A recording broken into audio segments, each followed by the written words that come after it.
नमस्कार, आप देख रहे हैं सिटी न्यूज। सबसे बड़ी खबर यही है कि आज गोंडवाना गणतंत्र पार्टी अपने लोकसभा प्रत्याशी 11 कैंडिडेट जो दमदार कैंडिडेट बताया जा रहा है उन्हें आज रिलीज कर दिया गया है, नाम की घोषणा कर दी गई है। हम अभी प्रदेश प्रवक्ता अजय चकोले जी से बात करने वाले हैं, पूछने वाले हैं। सर, पहले तो आपको ढेर सारी बधाई, शुक्रिया, धन्यवाद। पार्टी भी अपने 11 कैंडिडेट उतार दिए और कहा जा रहा है कि ये दमदार कैंडिडेट है। हाँ, बिल्कुल दमदार कैंडिडेट है। जी जी जी। और हम लोग जिस तरीके से प्रयत्न कर रहे हैं, लोगों के लिए लड़ाइयाँ लड़ रहे हैं, आंदोलन कर रहे हैं, उससे हमसे बहुत सारे लोग जुड़ते जा रहे हैं। इसलिए हमारे पास दमदार प्रत्याशी थे, अब वो खड़े हो रहे हैं। छत्तीसगढ़ में किस तरह से देखते हैं, क्योंकि कांग्रेस और बीजेपी एक बड़ी पार्टी है और कहा भी जाता है कि इनका छत्तीसगढ़ में बहुत बड़ा दबदबा है, तो गोंडवाना गणतंत्र पार्टी किस तरह से देख रही है? निश्चित तौर पर इनका भारी दबदबा है, इसमें कोई शक नहीं है। लेकिन ये पार्टियां दबदबा बनाती कैसे है? पैसे के दम पे। ये पार्टियां दूसरे उद्योगपतियों से ब्लैकमेल करके, फिरौती लेके, चंदा लेके, एक्सटॉर्शन करके पैसा उनको डरा के उनसे पैसे को चंदे के रूप में अपने खातों में लेती है, अपने अकाउंट में लेते हैं और उसको एक खर्च करते हैं लोकसभा के चुनाव में, जो कि बहुत गलत है। हम लोग जो है चुनाव ऐसे मुफ्त के पैसे, हरामखोरी के पैसे से नहीं, हम जो है आम लोगों के बीच जाएंगे, 10-10 रुपए चंदा लेंगे उनसे निवेदन करके और 1 किलो चावल हर घर से लेंगे, हम उसी के उससे चुनाव लड़ेंगे। सर, जिस तरह से देखा जा रहा है कि बीजेपी बोल रही है 400 प्लस पार, इस बार 400, तो कैसे देखते हैं हम छत्तीसगढ़ में? ये पहले बोला करते थे, अभी तो इनका जब से भांडा फोड़ हुआ है चंदे का, फिरौती का, तो आम जनता समझ गई है कि ये चंदा लेते हैं और वो चंदा उद्योगपति उनको देता है। यदि वो उद्योगपति उनको देता है तो किसका पैसा है? वो पैसा तो हमारा ही है, क्योंकि उद्योगपति हमसे लूटता है और वो उद्योगपति चंदे के रूप में इनको देता है पार्टियों को, दोनों पार्टियों को ना, वो कांग्रेस भी वही है और भाजपा भी वही है, दोनों पार्टियां चंदा लेती है, तो कुल मिला के पैसा तो हमारा ही है। सर, केंद्र में जिस तरह से बीजेपी अभी बहुत ही मजबूत है और राज्य में भी, छत्तीसगढ़ में भी सरकार बना चुकी, तो कैसे देखते हैं आप इनसे, किस तरह से आप जाएंगे और लोगों से बात करेंगे? क्योंकि बीजेपी का एक तो दबदबा यहाँ पर है केंद्र और राज्य में, कोई शक है ही नहीं इस बात पे, तो जनता के बीच में आप कैसे जाएंगे? देखिए, दबदबा इनका था, पहले भी था, नो डाउट अभी भी है, लेकिन इनके दबदबे के बीच में भी हमारा एक प्रत्याशी जीत के आया ना। आखिर गोंडवाना ने दमखम दिखाया ना। आज हमारी शुरुआत 1 से हुई थी विधानसभा में, अभी आप देखेंगे लोकसभा में भी गोंडवाना गणतंत्र पार्टी कितनी मजबूती से लड़ेगी।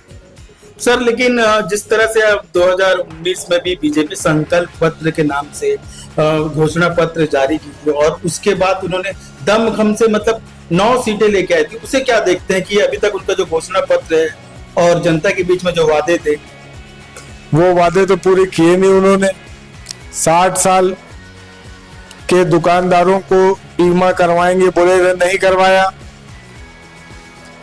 इन्होंने बोला था काला धन लाया, नहीं लाएंगे, 1 रुपया नहीं ला पाया। महिलाओं के सशक्तिकरण में काम करेंगे, नहीं कर पाए।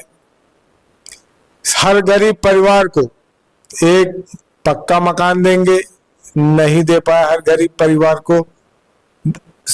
बल्कि सिलेंडर के दाम कहां से कहां पहुंचा दिए। महंगाई सबसे बड़ा विषय, ये तो कांग्रेस में भी था और बीजेपी में भी है, और युवाओं को जिस तरह से नौकरी, इसे कैसे देखते हैं आप?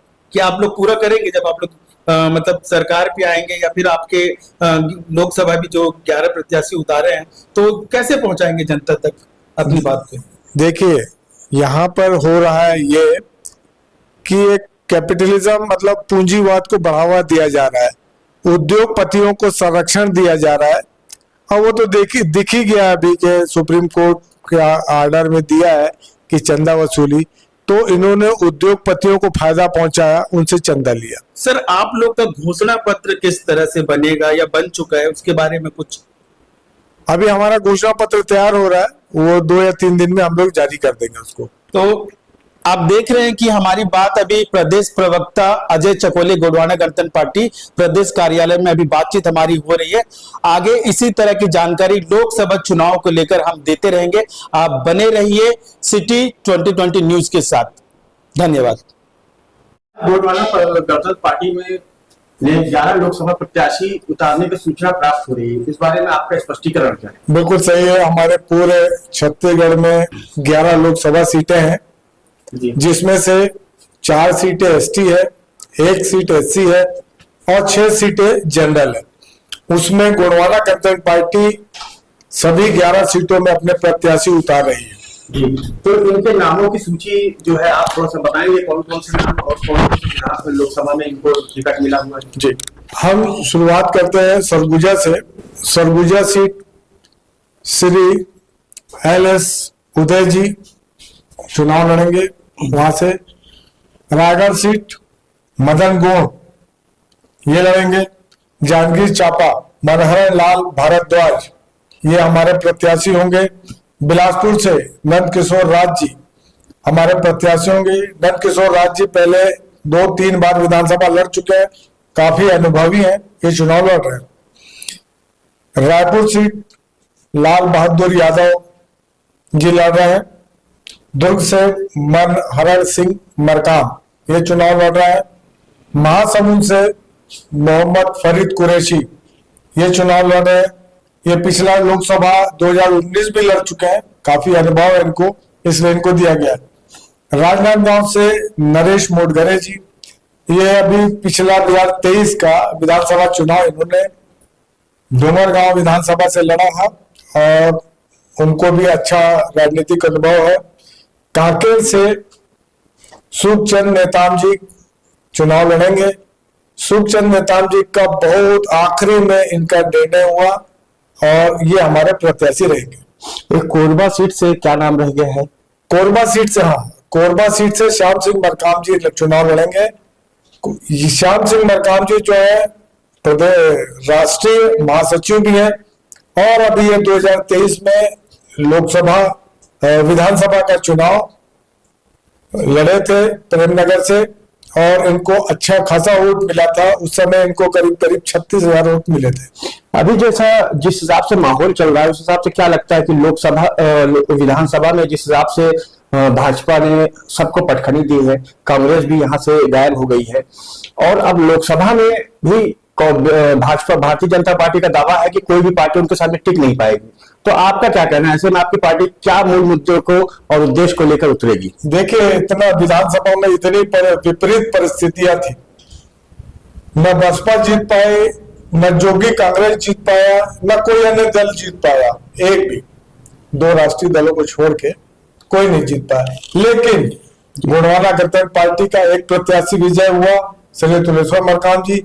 इसका तात्पर्य ये हुआ कि छत्तीसगढ़ की जनता तीसरे विकल्प के तौर पर गोंडवाना गणतंत्र पार्टी को मानती है और उसको वोट दे रही है और हो सकता है कि इस लोकसभा चुनाव में भी 3 से 4 सीट गोंडवाना गणतंत्र पार्टी को प्राप्त हो सकती है। छत्तीसगढ़ के अलावा अन्य राज्यों में भी गोंडवाना गणतंत्र उतरने अपने प्रत्याशी उतारने की बातें सामने आ रही है, तो इसमें कितनी सच्चाई है? नहीं, बिल्कुल हो रही है। मध्य प्रदेश से चुनाव लड़ा जा रहा है। अभी इस बार का लोकसभा चुनाव मध्य प्रदेश से लड़ रहे हैं। तो आगे की रणनीति के लिए क्या आपकी रणनीति होगी और आपके जो प्रत्याशी हैं क्या ये उतने खड़े उतर पाएंगे? बिल्कुल खड़े उतरेंगे। जब हम विधानसभा में हमारा एक प्रत्याशी खड़ा उतरा तो लोकसभा में क्यों नहीं होगा? लोग जो है काम देख रहे हैं, लोगों के बीच कौन जा रहा है वो देख रहे हैं। तो मतदाताओं को किस तरीके से उनसे मत प्राप्त किया जाए, उनका किस तरीके से उनके कार्यों को किया जाए, इस पर विचार विमर्श करके गोंडवाना गणतंत्र पार्टी सतत प्रयत्नशील और प्रयत्न कर रही है। तो लोग उनके कार्यों को देखते हुए उनको जरूर प्राथमिकता प्रदान करेंगे। अपना परिचय। अजय चकोले, प्रदेश प्रवक्ता, गोंडवाना गणतंत्र पार्टी, रायपुर। आपके सभी प्रत्याशियों को और आपको हार्दिक शुभकामनाएं। धन्यवाद।